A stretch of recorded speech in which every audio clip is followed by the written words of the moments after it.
we always have the aspiration for every song to be as big as possible. So when you release a song and someone says, were you surprised that it was, well, I say, well, we always hope for it. That's what we hoped for. Right. You know what I mean? To say that I knew it would have gone that way. No. What I did kind of feel to myself though was that because I had, right around the time when we were putting the album together and that song in particular, I'd just been on the Labor Day parade in Brooklyn. Okay. Right? And I remember hearing even like the Foxy Brown and Spragga, whoa yo, Brooklyn anthem. yeah, and just seeing how it was, how it did a mash up New York, and I said to myself, say, say, this idea we have for sample this record here and do this thing, it's gonna mash up Brooklyn. It's gonna do good on the parade, is what I thought. You know what I mean? Well, you did that. Yeah. So said, so done, and of course New York was actually one of the launching pads for the song. You know what I mean? It was one of the first places that the song blew up, and other places started to follow suit from there. You know what I mean? Well, I can say, being an editor at Vibe magazine in New York City, when that song hit, and I was always that guy pushing reggae in the meetings, like we gotta do this, we gotta do that.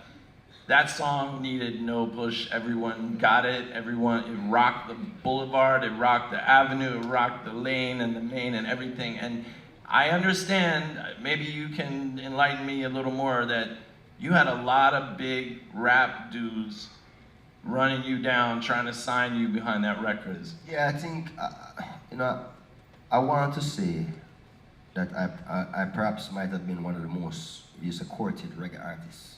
You know what I mean? Because at the time, because what happened, I did Halfway Tree album before that, which at the time I was signed to Motown, and then the Motown situation didn't work out and they let me go. And then here comes Welcome to Jamrock that just blows up on its own, and I'm a free agent. So now, yeah, so trouble baby. I heard from basically every single label that you could think of at the time I sat down with, from boutique labels in terms of like, you just said, I can't say boutique, but I mean like Bad Boy, G Unit, so Puffy, 50. Yeah, like everyone called in, and then also the natural normal majors, Warner Brothers, Columbia, this, that, you know what I mean? Right. So yeah, I was heavily courted at the time to be signed to different record companies. So like, was that cool? That must have been cool, like. It was cool. Yeah, of course, it was a good feeling and a very exciting time. That's when I met even Jay for the first time. We're talking about Sean Carter, yeah. Because he wanted to sign, that's when he just had started running Def Jam. Okay, he was the president. Yeah, because when that album came out, I was doing promo tours, and when Rihanna was on her first album for Def Jam. Okay. So that's when I also first met her, like out on promo tours and stuff like that, you know what I mean? So that was then. So yeah, it was a very exciting time because of course a lot of these people, especially the artists, I'm a fan of them. So to be meeting them and actually knowing that they're into my music and want to work with me was quite a compliment, you know what I mean, to my ego. So, yes, it was an exciting time, for sure.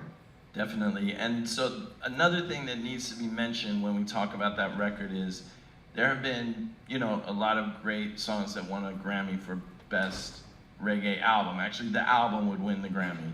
This was one of the few records that is considered a reggae record, but it won a Grammy for the best urban contemporary performance that year. So we're talking about breaking out of the box, which I think we can make some noise for that.